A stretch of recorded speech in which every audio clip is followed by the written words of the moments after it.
So let us start. So welcome, friend, today evening to this session of artificial neural networks. So today, what we are going to do is a linear regression with the help of neural networks. So artificial neural networks will be using for simple, very simple kind of linear regression. So today we'll be using a housing cost prediction data set, simple data set. And it is a regression data set. So based on 5-6 dependent variables, we will do prediction of housing price. Okay. So let us straight away jump into the code. While jumping in the code itself, we can find out what the data set is and what we need to do. So this is a standard code to find out information about your GPU. Just use this piece of code and it gives you GPU in a nice format. Okay. Next, this is Google Colab drive. So we are mounting the drive on Google Colab, mounting the drive. First, we have to mount the drive before using it.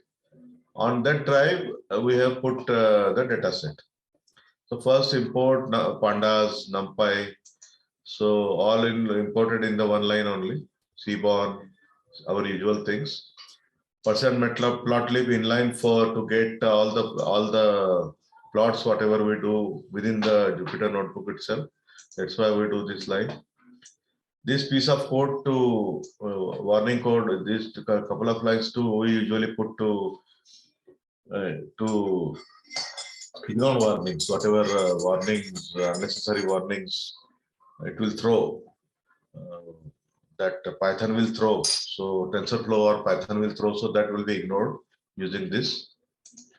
So this piece of code was done on Google Colab Pro. So you have to first mount the drive. So you have to first import the drive, and from drive mount, you have to mount the drive. So from there, the same drive now you can use to read the CSV. So whatever your CSV file you have, so CSV file is our housing data.csv. We are giving this path which is there on the Google Drive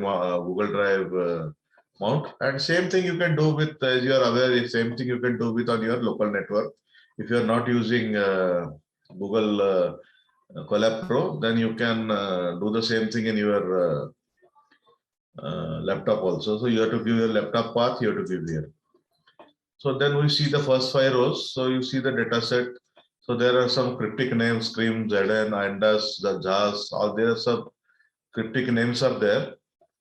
And based on that, we have to predict this something called MEDV. MEDV is nothing but the price of the housing. So even for me also, it is difficult to get the meaning of this dependent variables because meaningful names are not given. So that doesn't matter, right? To what for our aim today is not to understand data sets, or our aim is not to do EDA. Our main is to learn ANN, right? So we'll assume these are up till this LST 80. Up till this we have say 6, 7, or 8 some dependent variable, and MED is a cost variable, which is housing cost. Based on all these dependent variables, we need to predict it. df.info, we are getting database info. We have 12 columns of float type and integer, 2 columns of integer type. We have total 506 records, and out of which you see that how many rows are there. We have 506 rows. So in some columns, like first 4 columns, these first 4 columns, you see the number of entries are less, not null. So out of 506, only 486 are not null, means the remaining ones are null. So that null value treatment has to be done. So these are all usual things which we do in every data set or machine learning problem. So these are all routine things. So it is telling us we have some null values. So how many null values do we have? You do this data set, which is the data is our data set, is null at this piece of code will sum out all the null columns and it will give you the exact value. So this Scream column, CRIM, Zden, Indus, Jar is having 20 null values. Age column, age is probably, I think, is the age of the house, which is also having 20 null values. And LST80 also is a dependent variable, which is having 20 null values. Okay. So now we have written some nice piece of code here. Function is written null values. So you can have a look at later. I think it is a ANN. Our aim is to discuss today ANN. So we are not discussing this kind of function. So this is simple Python, which you can see later. So this function has been written to just print in a nice format like how much is the null percentage in cream? So that is 3.9%, it's 3.95%. How much is the null percentage in LST80? It is 3.95. So all columns have 3.95% as null value. You see all this is written here. Then nicely it is written, nicely formatted values are written. Cream is having 20, Zn 20 nulls. All these columns are having 20 nulls. Same information we saw here also. So here we are displaying, made a function just to see the percentage of null. So based on percentage of null, our treatment of null value varies. Like if you have 50-60% null in a column, so sometimes we think of dropping that column. Suppose we have 10-20% null in a column, so we treat it with the different techniques. Sometimes we compute with mean, sometimes we compute with median, sometimes we drop them. So here only 20 values are null. So we have 506 values. See, you have 506 entries, 506 rows, and out of which only 20 are null. Only 20 are null. So I suggest you can still think of dropping these rows actually. These rows you can drop because very few rows. When you compute with mean or median, it disturbs the distribution of that particular variable. If you compute with mean, null value, if you compute with mean or median, it will definitely alter the original. It will not be original distribution. Distribution will be different after computing null values, because if you compute mean values and median values in a variable, then definitely the histogram will be different. Before with null values, histogram will be something. After computing, histogram will change. So sometimes we don't prefer that. And if we have 20-30 null values, so it's better to drop it. If your business is okay with that, better to drop these null values. But if your business is very kind of adamant that I will not let you drop any information because all rows are important for me. So in that case, you cannot drop, then you have to do the imputation. But you can try with, they are very few values, so you can try with dropping them. So same, then pre-processing, another what we are doing, we are separating X and Y. So dependent variable we have taken in capital X, we have dropped MEDV because MEDV is the target variable. MEDV we have taken in target variable. We saw their shape. So shape is this. So here you see we have done still null computation has been done with mean here in line number 13, which I am highlighting here. Here we are computing all null values with mean. So these are all routine steps which we do in any machine learning analysis. So here FLNA is the method to impute null, and here we have done with mean. So all the null values have been imputed with help of mean. Okay. So now XY has been separated here in this step. So then next step is again I want to take one more routine step to separate data into train and test. So train and test has been separated. 25 the train size is 0.75, means 75% train and 25% test, like that we have separated. Then we have seen their shape. So nothing great in this. We have 13 columns. One question on this, actually. Yeah. We are dropping those values, then it will be number of rows will be more, na? Or where we are dropping? Here in the drop. Here. Yeah. Or we are just replacing those null values with the median value of that particular row. Null values are replaced with median here in this step. Okay. This is done at the row level. This means imputation is done at the row level. And this dropping has been done at the column level. So this column we are dropping. So, but it is not, see, we are not doing this one. We are not doing this thing in place equal to true. If I do in place is equal to true, then what will happen? This column will get dropped permanently. But if I am not doing this, what will happen? It will simply remove this column and assign all the remaining columns to X. But the original data set, which is data will not alter. This MEDV column, though we are dropping, but we are not putting this in place is equal to true. So we are not doing in place is equal to true. So in that case, data is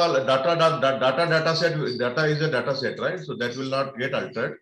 Only dependent variable means leaving this particular column. All variables will be assigned to X.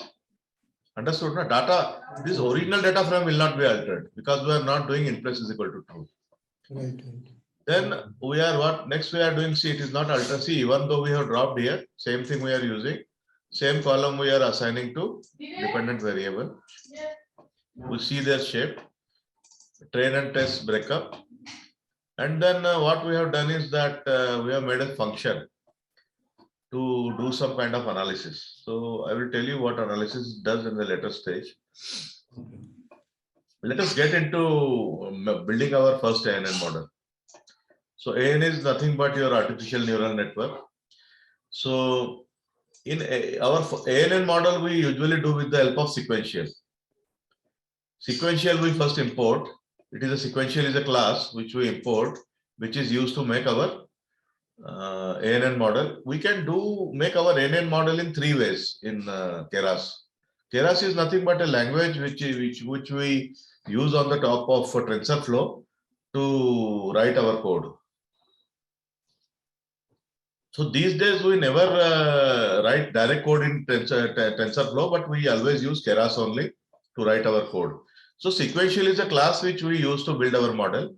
Dense is a class which we use to build our layers in the ANN. Okay. Then we have in scikit-learn we have linear regressor. So same parallel in Keras is Keras regressor we have to import because regression is done by Keras regression. Then all these things are usual things like cross-validation score, k-fold, standard scalar, pipeline. These are standards things which we use with ANN also, and we use it with CA with simple traditional machine learning also. We use all these things are used. So we'll see how we are using it. So now first we are making our first model. So let us see what is first baseline model, how it looks like. So first we take a instance of sequential class. We store it in the model. So model is created here. Model instance has been created. Now we have to add layers to it. ANN has layers, right? Layer. So we are adding our first layer. So first layer is nothing but our input layer we have to add. So model.add, we are adding a dense layer. Means we are adding a dense layer we are adding. Here we are putting 13. 13 means with 13 neuron we are adding input dimensions. So input dimensions we are putting 13. Because our dependent variables, if you see here, dependent variables are 13. 13 dependence variables we have. So here we are putting input dimension is 13 because we have 13 dependent variable. Then we have to initialize the weights. In every layer we have to initialize the weights. Initial values, random value we have to do. So we specify this something called Keras kernel initializer. So here we are specifying that you initialize the weight as per normal distribution. Random initialization we are doing. You can initialize with 0, 1, 2, whatever you want, but we are doing slightly scientific way, and we are initializing weights with help of normal distribution. So kernel initializer is normal. Activation, as I told, for all the layers we use ReLU activation. And for all hidden layers, we use ReLU activation. So this particular layer is the input layer is working both as an input and a hidden layer. There is no hidden layer in this. There is only one input layer and one output layer. We have made a very simple model. This is input layer. This insert we are using as input in hidden layer. There is no extra hidden layer. So there is a dense layer we have added. The next dense layer is the output layer. So whenever you have regression, in dense layer we have only one neuron. Regression ANN, output layer will have only one neuron because you have only one output. You have to predict housing cost, right? You are predicting housing cost. So housing cost is a continuous number. It is a continuous number, but it is only one variable. It is only one variable. If you are predicting multi-class problem, say binary class, say three-class classification. Three-class classification, if you are doing, then in that case, your output layer will have three neurons because you have three classes: class 1, class 2, class 3. All the three you have to predict, right? So all the three probability you have to find out what is the maximum, what is the probability of having class 1, class 2, class 3. In that case, output layer will have three neurons. But dense layer regression means you have only one output, which is the cost. So you have only one variable as output. So we'll put only one neuron in the dense layer as output. Kernel initializer, again we are initializing the weights of this particular layer, and we are again you expect normal distribution. We are doing it. Now these particular steps does the model. Your model is done. Your model is done. Okay. Your very simple model we have made: one input layer, one output layer. There is no hidden layer. So model is done. Now we have to compile it. So compile why we compile? So compile is loss is equal to mean squared error. We have to give loss. Loss means that based on that loss only back propagation will happen, right? Whatever is loss function we see. So based on that loss function only back propagation will happen. So here loss function we have given as mean squared error. So mean squared error is the function which we use in simple linear regression. Means our traditional machine learning also we use mean squared error only as a loss function. Same loss function we are using here. Optimizer as Adam we are using. So right now let us take it for granted that you have to use a optimizer. So we will discuss this optimizer in detail in our advanced topics when we have a class on advanced topics on ANN. That time we'll discuss optimizers in detail. Right now, let us assume that while compiling, we have to give an optimization function. Basically it is nothing but an optimization problem, right? So we have to give an optimizer. So optimizer we are giving here as Adam. So there are 3-4 type of optimizers available in more than 3-4 type of optimizers are available in Keras. So what is a optimizer? When to give what kind of optimizer? That is an advanced topic which we'll be discussing in one of the later classes. So I have say 6-7 slides done on only optimizer. So that time, so let us take it for granted that while compiling or while giving back propagation, we have to give a optimizer. So that optimizer right now we are using Adam type of optimizer. Then after this compilation is done, all your model parameters will be stored in this model variable. After that, you are returning the model. So this is a simple function we have made as defined baseline model. First, we have used sequential. So this is a standard step. We are not doing anything. So sequential here we have imported here sequential. So we have first done an instantiation of sequential. Then we have added two layers. One is input layer and one is output layer. Input layer is 13 neurons because it is having 13 dependent variable. Output variable layer is having only one neuron because there is only one cost to be predicted, one variable, so it is having one neuron. Every dense layer has a activation function. So activation function we discussed in the theory class. So we are giving ReLU. And generally in the case of regression problems, we may not satisfy, like we may not give activation function. Activation function is not required because whatever is coming, output is coming without transformation. Also, we can show in with the help of single neuron. Without any transformation, we can show it. But if you want to specify, I will letter code. I will tell you. If you want to specify any activation function in your output layer, then you can use activation as linear activation. So all these things we had discussed in the theory class. But for now, in dense layer, we are not using any kind of activation function. We are just keeping one neuron with the weight initializer, kernel initializer. We are not using any activation function. Then we have to compile the model. Loss function we are taking at mean squared error, which is standard for linear regression. And then we have to use it is optimization problem. So optimization algorithm we have to give, which optimization algorithm we are going to use. So here we are giving Adam.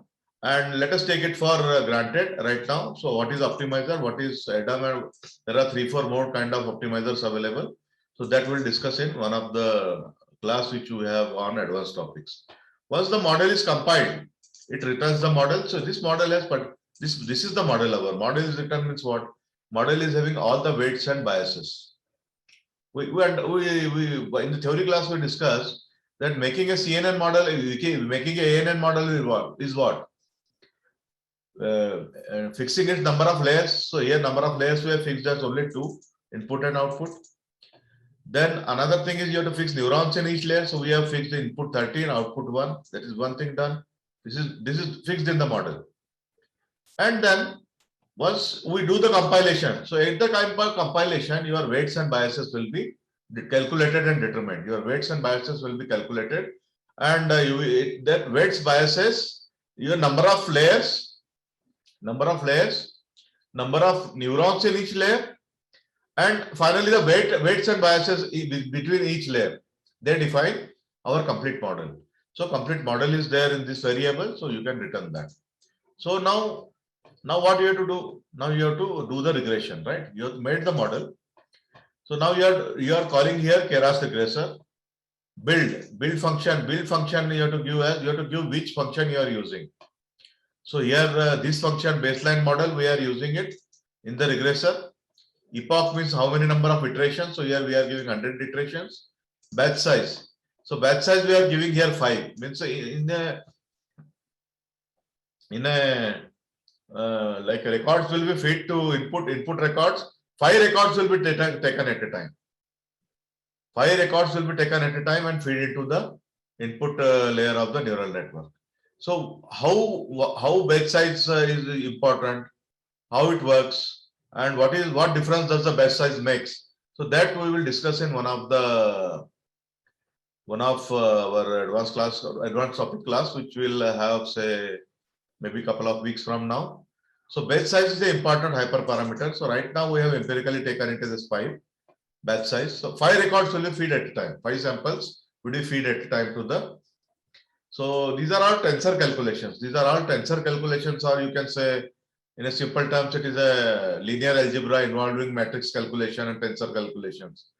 So if you give this in a batches, then your computation becomes very efficient.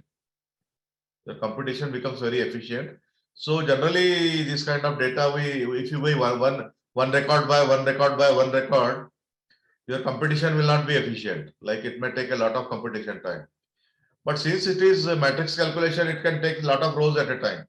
So that's why we give in batches. So here batches of 5 we are giving.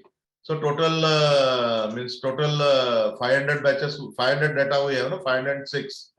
So around 101 times we will give the input because 5 we are giving. So 505 means around 101 times we will be giving input. Number of iterations, one iteration means one forward pass and one backward pass. One forward pass and one back propagation means one iteration. So like that we are doing 100 iterations. Epoch, that is called epoch.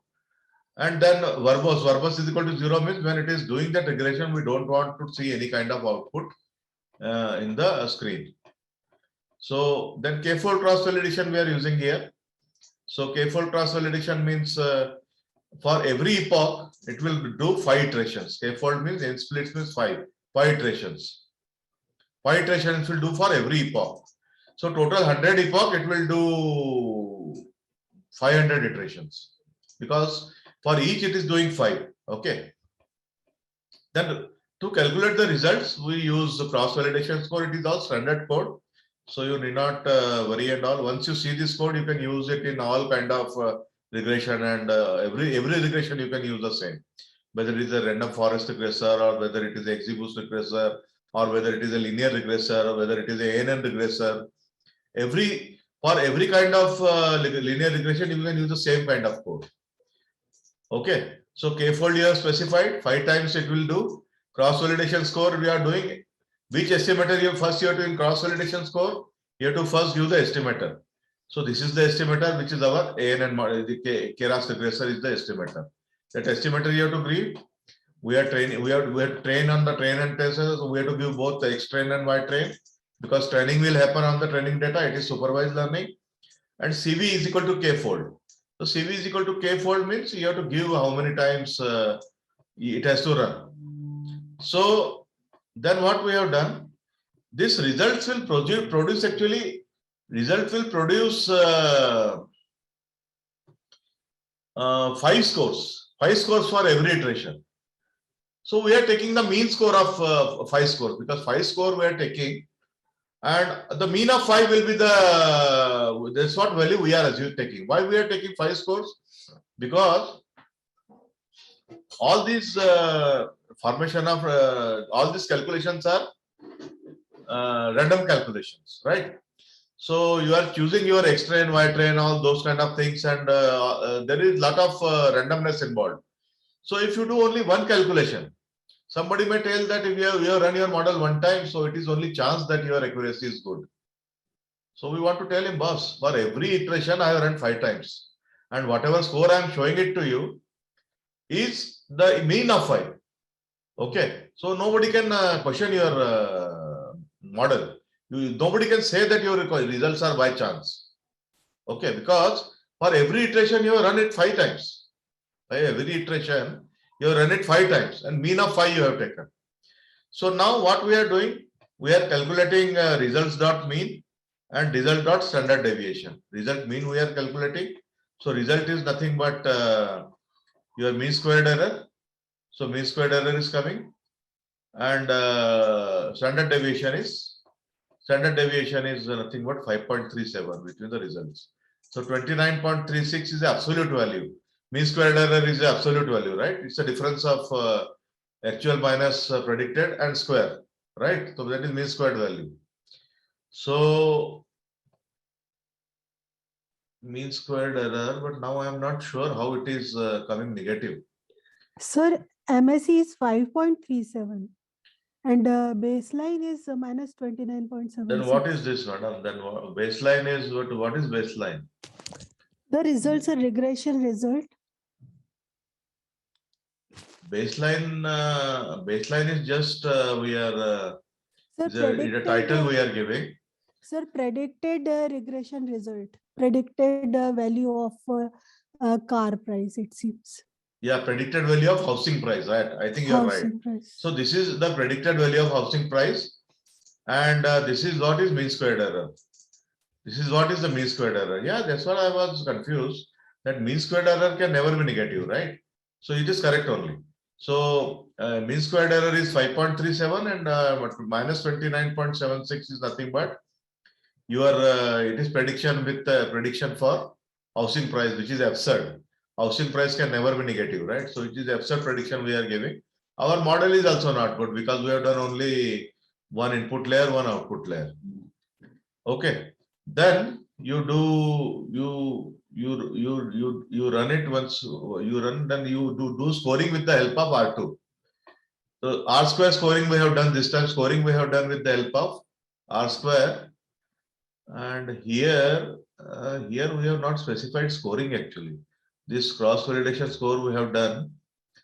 We have not specified the scoring. So by default it is taking as mean squared error. So here we are specifying scoring as R square. So based on R square, it is doing all the calculation. So now you see the R square on mean R square is calculated. So 5 times it will run for each iteration, and mean of that, so mean is coming as 0.61. So only 61% accuracy we are getting, which is very poor. Okay. So this is what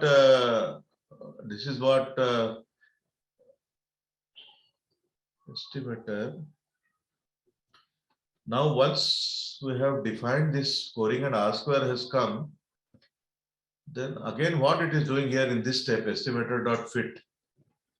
Estimator.fit, I think it is doing here only. No? Once training is happening here only.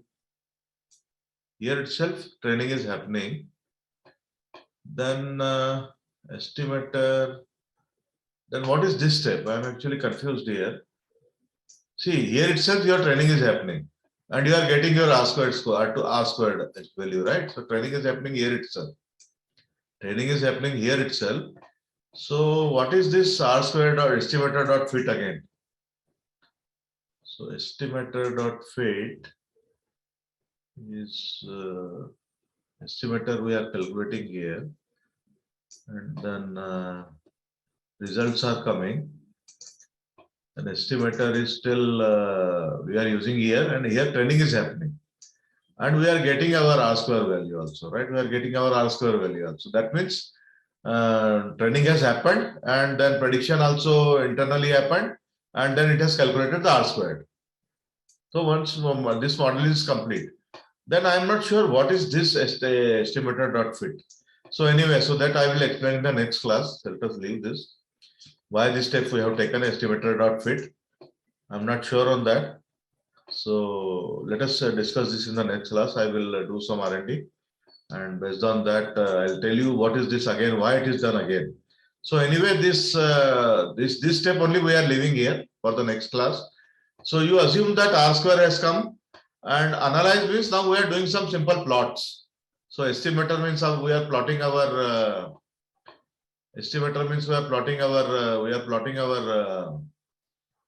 I think all these steps once more I'll explain you tomorrow. From this step, estimator, and then this step, and then here. I think training is happening here only. So this I will explain you once again tomorrow. I'll do some R&D, because estimator is nothing but your estimator is your model, and model we are passing here, extent pattern we are passing here, and then it is calculating your this error. So this is your normal distribution, then it is actual versus prediction it has plotted, and then it has plotted randomness, residual plot. So these are mandatory plots which we need to do after every regression analysis, and we are doing it with the help of estimator only. So I think training is happening here only. Training is happening here only because he is using the fit function also we are using here only. So we are using the fit function here, and training is happening here only. Then what is the significance of this cross-validation score and here cross-validation score? What is happening in this step? So that is something right now I am a little bit confused. What is this step is doing particularly? This step, cross-validation score. Actually, R square comes only when training is complete, right? So it is also then here also once training is okay. I will explain you tomorrow. So you assume that model has come, and based on that model, using our analyze function we defined on the top.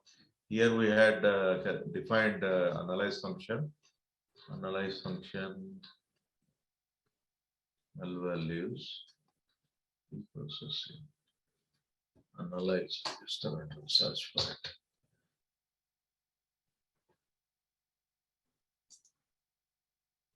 Analyze.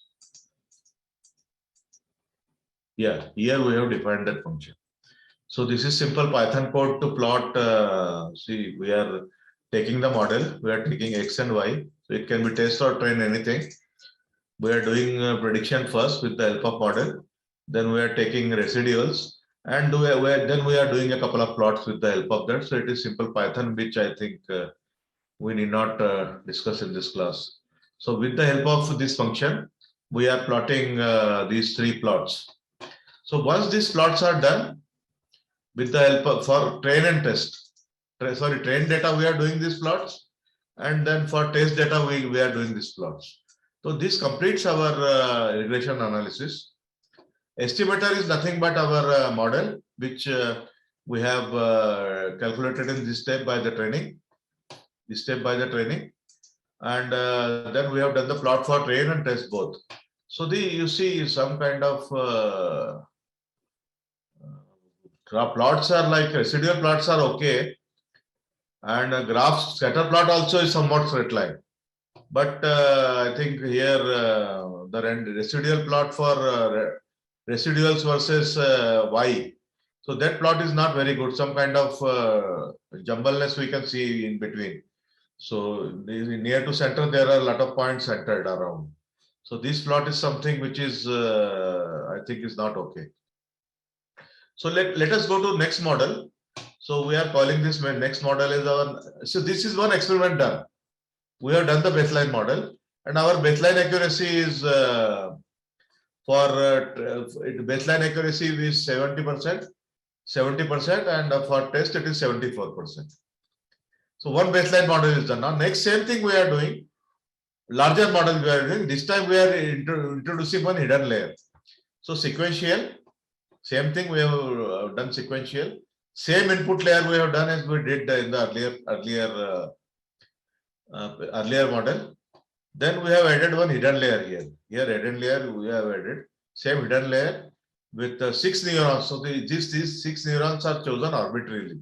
These 13 neurons are chosen because there are 13 dependent variables. 13 inputs, so 13 neurons. But this hidden layer neurons we have chosen right now arbitrarily. So some random number 6 we have given here. Same weight initialized with the help of normal distribution. Activation as ReLU. So this is hidden layer. This is hidden layer. Okay. This is then output layer. So output layer also neuron will be fixed because only one neuron will be there in any regression problem. Only one neuron will be there, and one neuron here, and then kernel initializer, and we are whatever is coming out of this hidden layer without any transformation, we are showing it is as a regression. So here, if you want, you can add here one more thing. If you want, like activation is equal to linear. Like that, you can add one activation in output layer. That is possible. But it is without activation also it works because without any transformation we are showing the number. Okay. So right now I am not adding any linear and for output layer of any linear regression. For regression output, we always add activation function as linear function. Okay. So now I see here one example I have used here from a different example I have taken. So it is not the same example. Here activation function has been added as linear. Dense layer is one. It is we have not used this model. Just to show you how to add activation function in output layer, I have brought it. So see, activation function is equal to layer, activation equal to linear. And this kernel initializer, what you are using here, weight distribution, that also is optional here. See, in this particular model, input dimensions are given, number of input neurons are given. Kernel initializer is not given for dense layer and output layer. See here, but for these two, kernel initializer is not given. So we are not initializing weights here. For input layer, we have done here, but not for hidden layer and output. So that is also depends upon you whether you want to add it or not. So this is something. Then again we add something estimator. Then in estimator, what we are doing this time we are using something called pipeline concept. Pipelines means more than one operation we are doing at a time. So we are taking this as an estimator. We are taking it as a empty list. This is an empty list, right? Empty list. Then in that empty list we are appending standardize. So standardizer we are appending. This is our in that list. we are standardized, we are a standard scalar, we are appending standard scalar. Then in that we are appending our regressor also. Regressor also we are adding it. See, same thing, same regressor with same epoch, batch size 5, verbose equal to 0. And this time build function is larger model. Larger model means this particular model, which we have made it here. This model we have made it with one hidden layer. This is our larger model. So larger model we are adding it as build function. Rest everything is same. So now we have initialized the pipeline. So pipeline in pipeline we are calling estimators. So estimator is nothing but a list with which is having a standard scalar and it is having Keras regressor also. So if you see in our standard machine learning, this standardization and calling regressor, we keep them as separate steps. But here, just for our convenience, we have combined these two steps. So see, we have first added standard scalar in an empty list. Then we added a regressor also in the empty list. So these are two operations. One is standardized and one is linear regression. Then we have called pipelines. We have called estimator here. And that pipeline will, now every time you call this pipeline function, it will do two operations. It will do standardize and it will do the linear regression. So then k-fold, this time n-fold we have given 10 instead of 5. Previously we had used 5. So 10 times it will run for every epoch. Number of epochs you have given 50 here.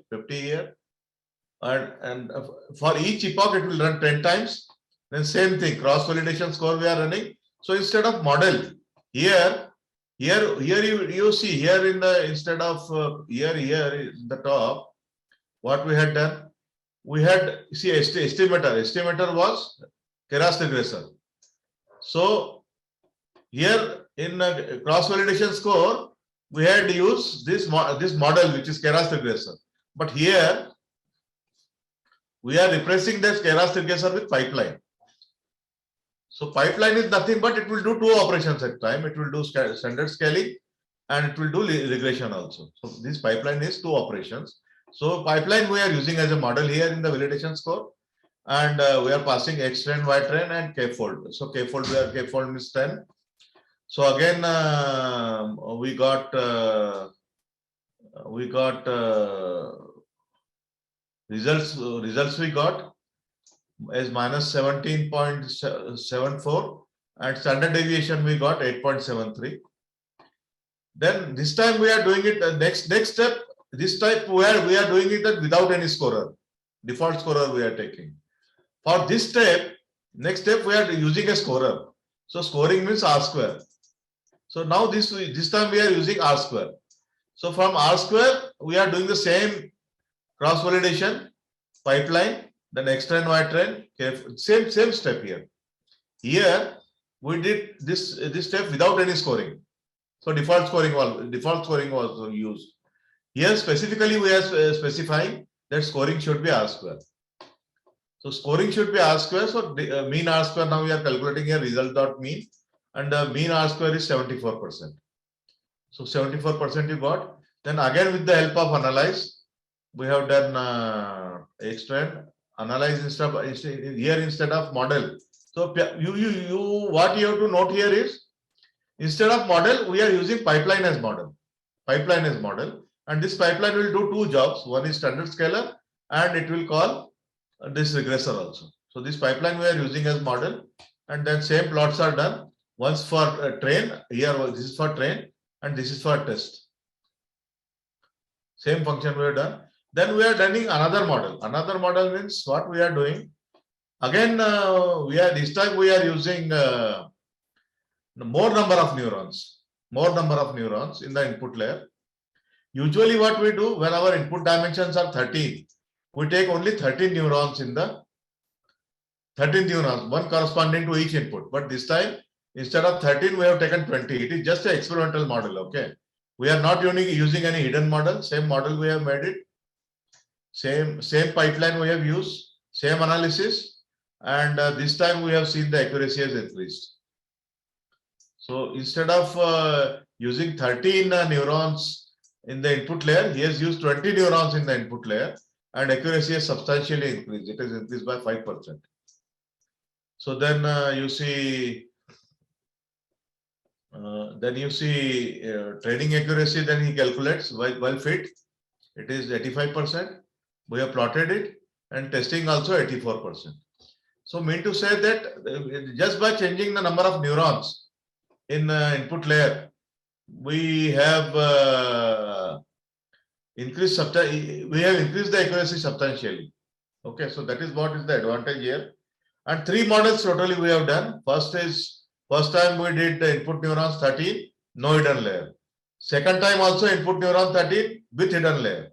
Third time no hidden layer, but number of neurons is 20. So now, as I have promised, I need to explain you. These steps actually. Tomorrow I will explain these steps to you, like this cross-validation score. So why we are using here? Here also we are doing training, and then here also we are doing training. So these two, significance of these two I have to explain you, but code remains the same all the time. Anytime you will do any ANN model, the code will remain the same. The code will remain the same. Only thing is, only these 2 lines I have to explain you, which I will explain you in the tomorrow's class before we start logistic regression. So I think this is a simple, these are simple ANN model, 3 ANN models we have done. And we have seen their accuracy, how it affects and all that. We have seen all the steps which are required to build and run, all the steps required to build and run ANN model we have seen. And now what you can do as a machine learning engineer.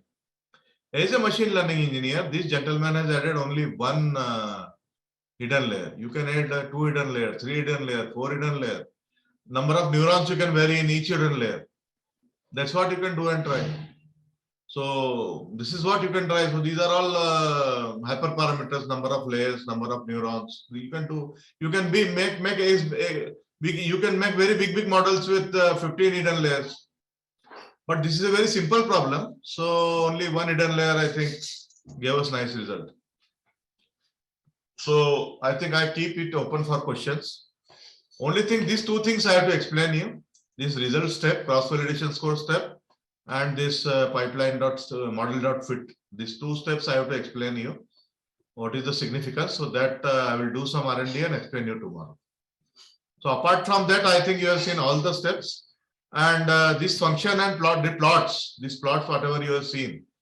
So they are mandatory with every regression analysis. You have to do these 2 plots, error plots and residual plot. With every regression analysis, whether it is a traditional machine learning or it is a neural network with the traditional machine learning, or whether it is a neural network ANN.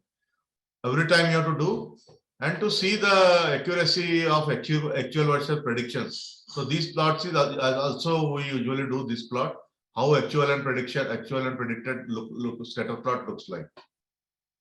So this function is there, which you can analyze function is there, which you can use automatically, like this function which is there, analyze function. For every regression problem, you can use the same function. So what it has to give, model you have to give, it to give X and Y, the dependent matrix and Y matrix. So these 3 values, if you give, automatically it will do 3 plots for you. So it remains same for both traditional machine learning, ANN, everywhere it remains same. So now I keep it open for questions, and if you have any questions, please come forward.